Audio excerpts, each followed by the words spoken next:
di Campus English Channel. Kali ini kita akan menerangkan sesuatu yang agak unik atau agak aneh, yaitu tentang bentuk past daripada kata kerja modal verb must ya.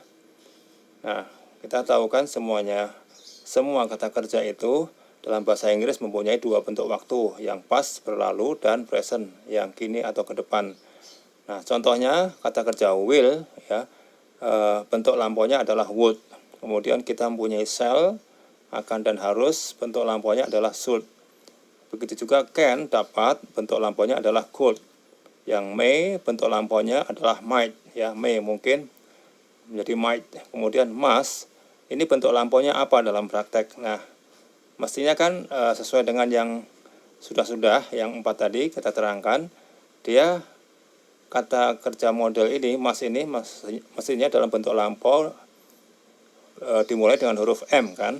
Tetapi yang kita jumpai dalam praktek tidaklah demikian. Nah, dalam praktek must itu ya hampir sama dengan atau setara dengan have to. Tapi nanti kita terangkan bedanya apa.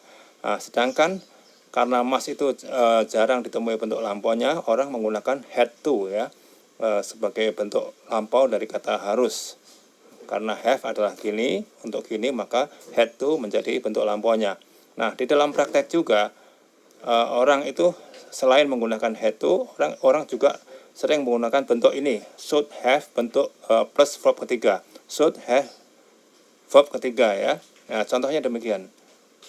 Must go atau setara dengan have to go ya, bentuk lampaunya menjadi should have gone. Nah, ini juga sering ditemui dalam praktek untuk menyatakan bentuk lampau daripada kata must ya. Nah, kemudian must, apakah itu ada mustard? Bisa enggak atau mustard itu ya. Nah, mustard ini sebetulnya kan bentuknya seperti kata kerja past begitu ya. Memang dia ada dulu, itu ada.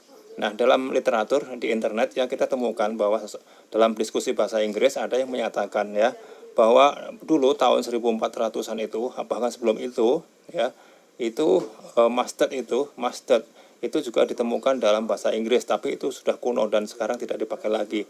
Dulu suatu saat ketika sekitar tahun 87 saya pernah mengikuti suatu program kursus bahasa Inggris di radio Inggris yang terkenal ya, lewat radio.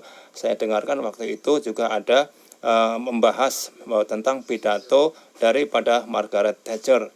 Di dalam bahasan bahasa Inggris itu mengenai pidato itu dari Margaret Thatcher, Perdana Menteri Inggris, itu mengatakan seperti itu, ada mustard ya, kata kerja mustard yang dipakai. Nah, begitulah. Jadi memang sebetulnya mustard itu memang ada, tetapi itu sudah kuno sekali dan sekarang tidak dipakai lagi. Ya, ini hanya informasi saja mengapa kata kerja lampau untuk emas itu kok tidak ada atau jarang ditemukan ya. Dan memang dia mestinya kan pakai huruf M ya di depannya, tapi ya itulah jarang dipakai. Nah, sekarang apakah kita pakai must atau have to ya dalam bahasa Inggris? Sebetulnya must dan have to itu hampir sama. Tetapi orang kadang-kadang sering menggunakan have to juga karena orang itu menganggap bahwa have to itu lebih luas ya, lebih enak dipakai daripada kata must. Tetapi sebetulnya dia ada bedanya. Nah, contohnya seperti ini. Misalnya saya berikan contoh ya. My boss said, bos saya mengatakan you must go tomorrow. Kamu mesti pergi sekarang. Besok. Kamu mesti pergi besok hari ya. Nah, dia mengatakannya sekarang. Kemudian my boss said that I must go tomorrow. Bos saya mengatakan bahwa saya mesti pergi besok. Nah, sekarang kalau saya ulang, maka dengan kondisi seperti itu ya, dengan pernyataan seperti itu bahwa bos mengatakan saya harus pergi, maka kondisi saya ya, kini saya harus pergi. Jadi setelah ada perintah itu, saya harus mengatakan atau saya bisa mengatakan I have to go after my boss said to me. Ya, saya mesti pergi setelah bos saya mengatakan kepada saya. Nah, kemudian juga seperti ini ya. I receive a telephone call. Saya menerima panggilan telepon.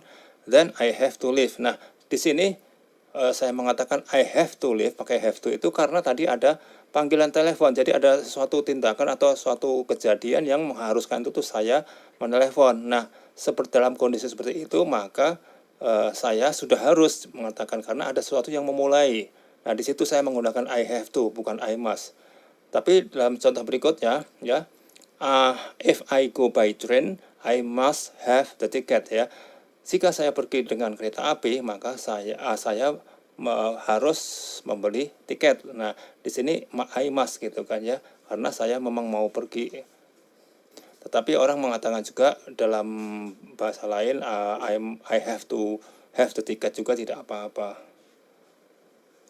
Ini belum ada pernyataan bahwa saya harus saya harus pergi. Jika saya mengatakan baru jika, maka di situ saya bisa menggunakan have. Tetapi dalam praktek orang menggunakan have to juga tidak terlalu salah.